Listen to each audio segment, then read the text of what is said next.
सभी को नमस्कार। हास्य जीवन का रस है।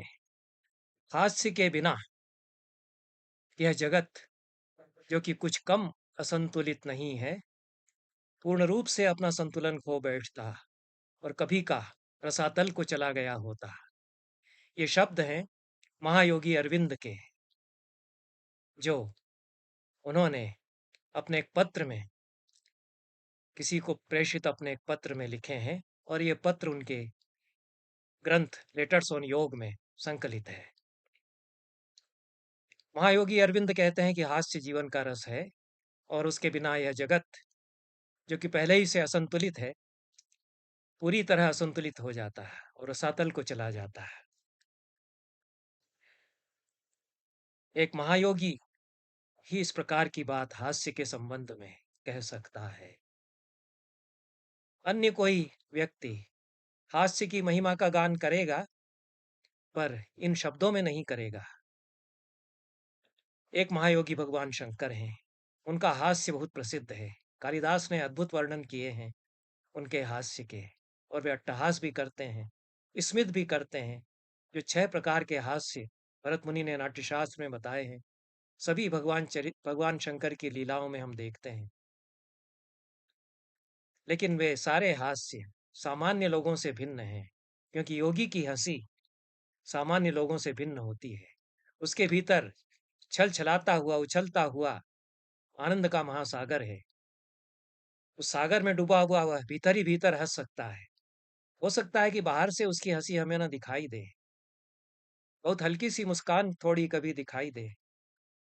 आवश्यक नहीं है कि वह अट्टहास ही हर बार करे, पर उसके भीतर तो हास्य का महारास चल रहा है। श्री अरविंद को भी हंसते हुए कितने लोगों ने देखा, पर श्री अरविंद के साहित्य के एक प्रामाणिक अध्येता सतप्रेम, जो मूलतः फ्रांस के एक साधक हैं, लिखते हैं कि हास्य श्री अरविंद की सत्ता का एक अनिवार्य अंग था। यही महायोगी श्री अरविंद आगे लिखते हैं, उनका उद्धरण में पढ़ रहा हूं। जिस भगवान में मुस्कुराने की क्षमता न हो, वह ऐसे सरस संसार की सृष्टि नहीं कर सकता।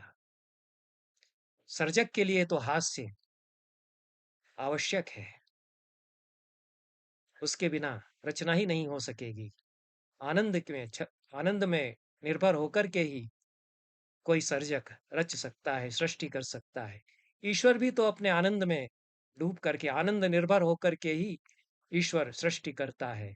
शिव शास्त्र के आचार्य यही बताते हैं कि क्रीड़ा रस में, लीला के लास्य में डूब करके ईश्वर भगवान शिव इस संसार को रचते हैं। श्री अरविंद ठीक कह रहे हैं। मुझे भी यही लगता है कि जिस परमात्मा ने इस संसार को रचा है, उसने मुस्कुरा मुस्कुरा करके इस संसार को रचा है, और मुस्कुरा मुस्कुरा करके कुछ उलट फेर होता गया, उसको भी हंसी में ही वह लेता गया। इस संसार को रचते हुए एक मजाक भी हम सबके साथ परमात्मा ने किया है। परमात्मा एक बड़े मजाकिया भी हैं।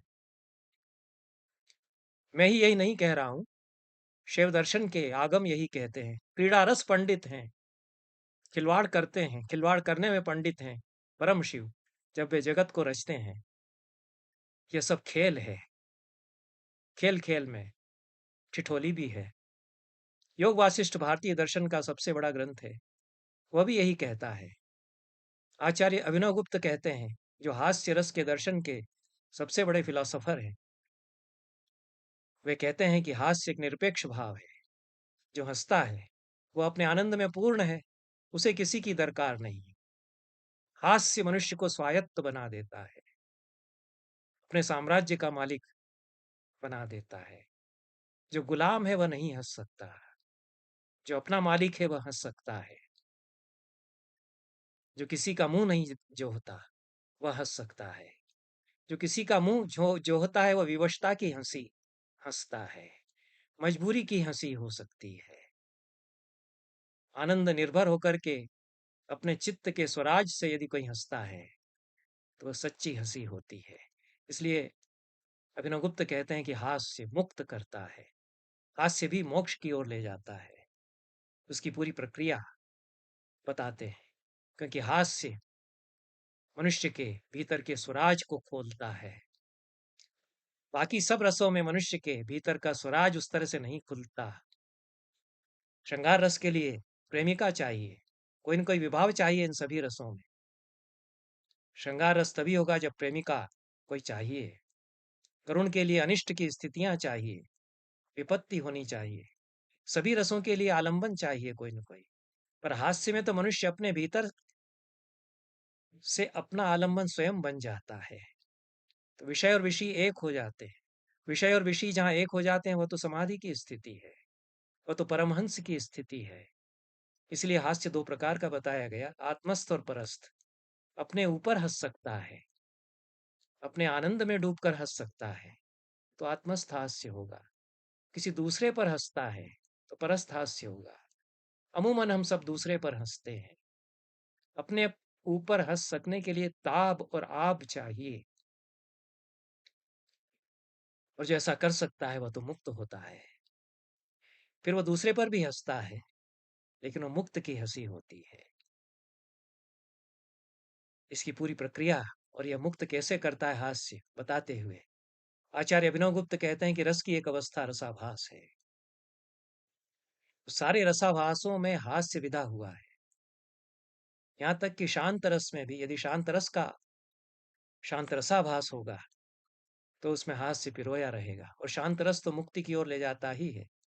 अंततः रसाभास की जो सारी प्रक्रिया है उसको अभिनव गुप्त बताते हुए कहते हैं कि सारे रस इस दृष्टि से हास्य से अनुवित्त रहते हैं, और वह हास्य हमें मुक्त करता है।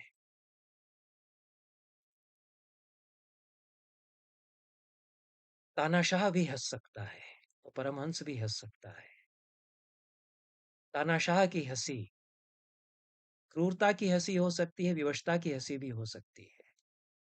रावण सीता से बहुत प्रेम करता है, लेकिन एक तरफा प्रेम होता है, इसलिए रावण अपने आप पर हंसता है, अपनी विवशता पर हंसता है, या खींच कर हंसता है। ये कहते हैं कि अभिनव गुप्त कहते हैं कि यहाँ श्रृंगार रसाभास है, उसमें दर्शक हंसते हैं। रावण अपनी विवशता पर हंसता है यदि, या खीज में हंसता है, तो मुक्त नहीं होता। लेकिन दर्शक जो इस सारी विसंगति को देखता है, वह अपने आप में संसार के इस खेल को देखता हुआ मुक्त होता है।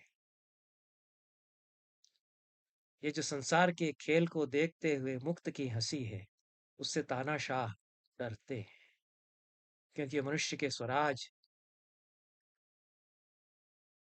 से निकली हुई हंसी है। उस स्वराज से तानाशाह डरते हैं।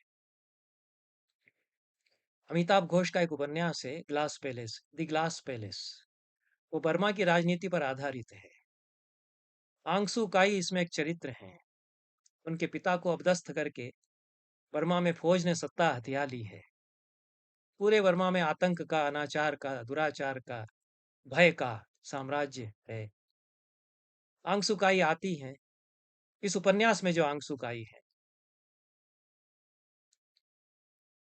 वो क्या करती हैं कि वो अपने निवास पर शाम को कुछ लोगों से मिलती हैं, जो भी उनके परिचित निकल आते हैं, और एक निश्चित समय है उनसे मिलने के लिए लोग उस समय आते हैं। अब पूरी खुफिया पुलिस लगी हुई है कि ये मिलने आते हैं, क्या बात करते हैं, सब रिकॉर्ड होता है। लेकिन ये लोग हंसी मजाक करते हैं, ये लोग सिर्फ हंसते हैं, कोई राजनीति की बात नहीं करते हैं। लेकिन तानाशाह डरते हैं। तानाशाह डरते हैं कि ये लोग क्यों हंस रहे हैं। ये मैंने खुद अनुभव किया। कुछ लोग मिलकर के निश्चल रूप में ठिठोली करते हुए हंसते हैं, तो तानाशाह घबराते हैं कि हंसी क्यों है, ये लोग क्यों हंस रहे हैं, ये लोग डर कर के क्यों नहीं रह रहे हैं। क्योंकि जो हंस सकता है वो डरता नहीं है, जो डरता है वह तो मर जाता है। तो तानाशाह डरते हैं कि ये डर क्यों नहीं रहा है। इसलिए हास्य समाज को बचाए रखने के लिए, जिलाए रखने के लिए, उसको उसका स्वराज देने के लिए आवश्यक है। वह तानाशाह कि तानाशाही से मुक्ति का भी एक ज़रिया है। बहुत-बहुत धन्यवाद।